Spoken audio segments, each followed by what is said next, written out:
இந்த நேரத்துல இந்த தோட்டத்தினுடைய உரிமையாளர் ஒரு மிகப்பெரிய தொழிலதிபர், விவசாயம், இறை நம்பிக்கை உடையவர். அத்தா பேரு உயர்திரு ஐயா அபுசாலி. நந்தியை கூறி ஏறக்குறைய நமக்கு 30 ஏக்கர். என்னென்ன பிரச்சனைக்காக பசுமை பூமி நம்ம தோட்டத்துக்கு வந்து வளர்ச்சி பெருசா இல்ல.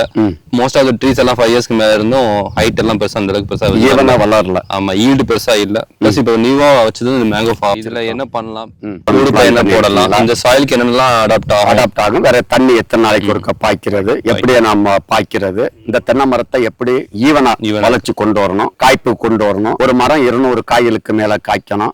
இன்னும் அத்தாவுக்கிட்ட நிறைய நாட்டு மரம் ஒரு 30 வருஷத்துக்கு மேற்பட்ட தேங்காய் மரம் தான் ஃபர்ஸ்ட் வைக்கணுமா இல்ல வேற ஏதாச்சும் பண்ணலாமா? கலப்பினம் போடுறது நல்லது. 5 வருஷம் தென்னை மரம் ஆயிடுச்சு. கஜா புயலுக்கு பிறகு போட்டது. தென்னைக்கு ஒரே ஒரு விஷயத்த நான் திரும்பவும் உணர்றேன். தென்னை மரம் காயணும் பாயணும், கொலை மாதிரி தண்ணி கட்டாதுங்க. இது 5 வருஷம் மரத்தினுடைய வளர்ச்சி கண்டிப்பா கிடையாது. அங்கெல்லாம் 1 வருஷம் வளர்ச்சி, இதெல்லாம் கூடி போனா 2-2.5 வருஷம் வளர்ச்சி. அந்த என்ட்ரன்ஸ்ல சில மரங்கள் 4 வருஷம் வளர்ச்சி எல்லாம் இருக்கு. ஏன்னா அது மேடு பகுதி, தண்ணி வடிஞ்சிருதுல. இதுதான். அப்ப அது உணர்த்துது, செடி உணர்த்துது, எனக்கு ரொம்ப தண்ணி கொடுக்காத, தாகம் எடுத்தா தண்ணி பாய், நீ அதிகமா கொடுக்கற, நான் வதங்குறேன், கஷ்டப்படுறேன், மூச்சு திணறேன், புரிஞ்சுக்கிட மாட்டிய இன்னு அது அதனுடைய பாசையில பேசுது. அந்த பாசையை உணர்கிறது நம்ம தான் உணரணும். வருஷத்துக்கு ஒரு தடவை மரங்களை இப்படி மரத்தை காயப்படுத்தாம பச்சை மட்டையிலையும் ரொம்ப வெட்டக்கூடாது. அருவா வச்சு இப்படி இங்க பாருங்க, மரம் 1 வருஷத்துக்கு ஒரு தடவை பண்ணா போதும். 1 வருஷத்துக்கு இந்த பண்ண அடங்க இருங்க, இதெல்லாம் எடுக்கணும். சைடு ஓலைகளை வெள்ளை பெயிண்ட் எதுக்கு அடிக்கிறேன்னு சொன்னா பண்டுகள் விழுகாது, உசுனத்தை குறைக்கும், மரத்துக்கு குளிர்ச்சியா இருக்கும். அதோட பூச்சி மருந்து கரையான் வராது. நீங்க இடைவெளியெல்லாம் கரெக்டா தான் போட்டிருக்கீங்க, இடைவெளியில ஒண்ணும் பிரச்சனை இல்ல. ஒரு விஷயங்களை நான் இப்ப செயல் வடிவத்துல காமிக்கிறேன், இதை நீங்க கண்டினியூஸா செய்யுங்க. 6 மாதத்துல பால வராத மரங்கள் பால வந்துடும். இது குறும்பைகள் உதிர மரங்கள் குறும்பைகள் உதிராது. பூச்சி நோய்கள் மேக்சிமம் அட்டாக் பண்ணாது. இத மாதிரி நீங்க கிளீன் பண்ணி வச்சிருந்தா. எரிச்ச சாம்பல் 1 கிலோ, ஒரு மரத்துக்கு 1 கிலோ. அங்குசம் சொல்லிட்டு ஒரு உப்பு இருக்கு, அது 1 கிலோ. இந்த 2ஐயும் கலந்து இன்னும் சேர்த்தா பெருங்காயம் 10 கிராம். மட்டை இடுக்குகள்ல போடுங்க. 6 மாதத்துக்கு ஒருக்க போட்டா காண்டாமிருக வண்டோ, சிவப்பு வண்டோ, பூச்சிகளுக்கு எதிர்ப்பு திறன். குறும்பா பாலை வாங்கி வரும். பழுப்பா இருக்கிற மரங்கள் பச்சையா மாறிடும். குறும்பைகள் உதிராது, பாலை வாங்கி வரும். மரத்தினுடைய ஆரோக்கியம். மார்கழி பட்டம் தான் உழுகணும். அடுத்து உழுகிறா இருந்தா ஆடிப்பட்டம். தேவையில்லாம தென்னை மரத்துக்குள்ள உழவு கொடுக்க கூடாது. ஏன்னா இது மரப்பயிர் வகையை சார்ந்தது. வருஷத்துக்கு 2 உழவு. எது செய்றீங்களோ செய்யலையோ இத கண்டிப்பா செய்யணும். முதல்ல இப்படி கொத்துங்க. அதே மாதிரிதான் இங்க இருங்க, மேல் மண்ண கட்டிகளை ஒடிச்சு எத்தனை அடிக்கு? 3 அடி ஆகலாம். இங்க பாரு, கட்டிகளை உடைச்சிடணும். இங்க மண்ணு போடக்கூடாது, ஓரத்துல போடக்கூடாது, ஏன்னா வேறு இறங்கிறோம். இதுலதான் தண்ணி பாயணும். இதுலதான் உரம், குப்பை, தண்ணி இங்கதான் பாயணும். அப்ப மலையில தண்ணி தேங்கினாலும் பயப்பட வேண்டியது. இதுல இந்த வேஸ்ட் எல்லாம் தள்ளி போடுங்க.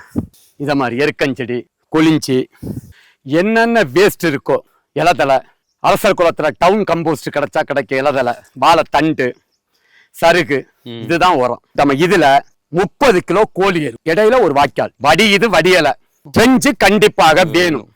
இதுவும் கண்டிப்பாக வேணும். நீங்க 3 மாதம் கழிச்சு இந்த மரத்தை பாருங்க, பச்சை பச்சை பச்சை பச்சைன்னு ஆயிரும். எவ்வளவு மழை பெஞ்சு தண்ணி தேங்குறாலும் பயப்பட வேண்டியதில்லை. கோழி எரு உடனடியாக பச்சையை கொடுத்துரும். நாமக்கல் இருந்து அத்தா பண்ணிடு, இங்க இருந்தா இங்க வாங்க, நான் நாமக்கல் இருந்து வாங்கியிருக்கேன். 30 கிலோ கோழி எருவை இந்த மட்டைக்கு மேல கொட்டுறோம்.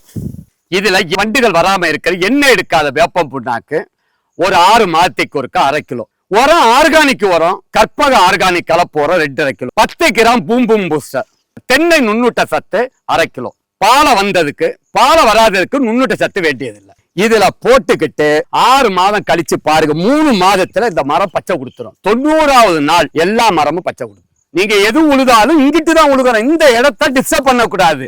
அப்ப மேல் மண்ணு தான் சத்துக்கள், இந்த மேல் மண்ணு தான் இங்க போடணும். உழுகும் போது ஏக்கருக்கு 15 கிலோ தக்க பூண்டை விதைச்சு, இந்த மண்ணில் உள்ள களித்தன்மை, குடிக்காத இடத்துல தண்ணியை குடிக்க வைக்கிறது தக்க பூண்டு. 6 மாதத்துக்கு ஒருக்கா. பூக்கிற தருவாயில 45வது 50வது பூக்கம் உழுகாதுங்க, அத வேரோட புடுங்குங்க. தென்னை மரத்து தூர்ல போடுங்க. இந்த பள்ளத்துக்குள்ள எருக்கஞ்செடி கிடைக்குதா, வெட்டி போடுங்க. அப்ப தண்ணி தூர்கிட்ட பாயக்கூடாது.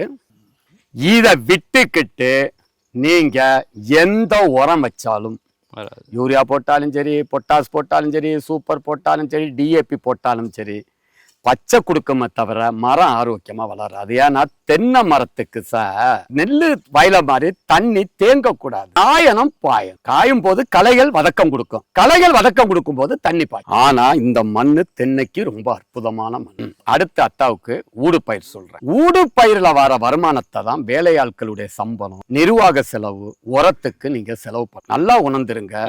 தேங்காய் வருமானம் முதலாளியுடைய அக்கௌண்ட்டுக்கு போயிடணும். ஊடு பயிர் வர வருமானம் அந்த தோட்டத்தை பராமரிக்கிறது, தோட்டத்தினுடையவருக்கு சம்பளம். அப்படிதான் நீங்க வரையறை கொண்டு வரும். அப்ப என்ன செய்யணும்னா கம்ப்யூட்டர் பென்சிங்க போட்டுக்கிட்டு களைகள் வளராம இருக்கிறதுக்கு ஒரு 40-50 செம்மறி ஆடு, அப்ப ஒரு 50-100 செம்மறி ஆடு வளர்த்துருங்க. மாமரம்லாம் இருக்கு. அப்படி செம்மறி கீழே உள்ள தரையில இருக்கிற புல்களை தான் சாப்பிடும். மழை காலத்துல வித்துறணும், கோடையில வாங்கணும். ஏன்னா செம்மறி ஆடு தோட்டம் முழுவதும் நடந்தாலே புழுக்க போடும், தென்னை மரம் கொலை கொலையா காய். அப்ப உழவு கூட நீங்க ரொம்ப கொடுக்க வேண்டியது. அடுத்து ஊடு பயிர் கலக்க வாழைய போட்டு விடுங்க. நடுவுல இல்ல சைடுல வாழை எப்படி போடுறதுன்னு சொன்னா, வாழையில இந்த மண்ணுக்கு என்ன வாழை நல்லா வரும்னு சொன்னா கற்பூரவள்ளி, முந்தன். அதை எப்படி நடன்னு சொன்னா, இந்த 2 தென்னை மரம் இருக்கா, இதுல வரப்பு மாதிரி எடுத்து கட்டணும். தரையில வச்சாலும் வாழை பெருசா வளராது, தோகைனா கருக ஆரம்பிச்சு. எத்தனை அடியில இருந்து சென்டரா பார்த்து இதே மாதிரி ஒரு வரப்பு ஒரு 3 அடி அகலம், இது வரப்பு கட்டுறோம். அந்த வரப்புல 6 அடிக்கு ஒரு வாழை. தண்ணி வெளியில பாயணும், தூரு கிட்ட வரக்கூடாது. வெளியில குப்பை சாணி எல்லாம் போட்டா ஒரு தாறு 300 ரூபாய் இல்ல 200 ரூபாய், 500-1000 விற்கும். கற்பூரவள்ளி எதுக்கு போடுறோம்னு சொன்னா இலைக்கு ஹெவி டிமாண்ட். அந்த தண்டுல பொட்டாசு அதிகமா இருக்கு. தண்டுகளை வெட்டி இதுக்கு உரமா போடுறோம். வாழை போட்டாச்சா, இடையில பாக்க நட்டு விடுங்க. எத்தனை வருமானம் பாருங்க. ஒரே செலவு, ஒரே தண்ணி, ஒரே உரம், ஒரே வேலையாளு. தென்னைக்கு பாதிப்பு வராது. தென்னையினுடைய நிழல்ல தான் எல்லாம் வளருது.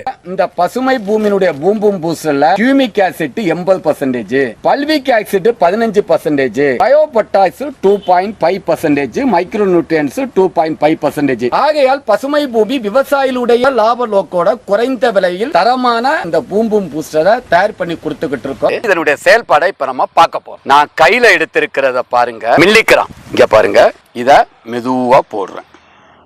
இப்ப எப்படி வேலை செய்யுதுன்னு பாருங்க.